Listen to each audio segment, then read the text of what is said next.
یو محترم ورور پوښتنه کړې د ولیمې ډوډۍ باره کې چې دا ولیمه سنت طریقه کوم وخت کې ده چې سړی ډوډۍ ورکړي د نکاح نه وروستو او د ښځې او د خاوند نزدېکت نه مخکې یا د نزدېکت نه وروستو.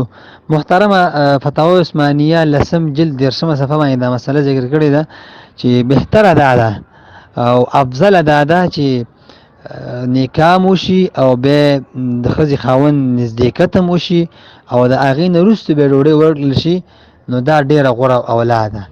او دې باندې هم سنت ادا کېږي چې صرف نکاح شوی وي او د ښځې خاوند نزدېکت سره نه وي شوی، صرف نکاح وشي او ډوډۍ ورکړي، دا هم په ولیمه کې راځي.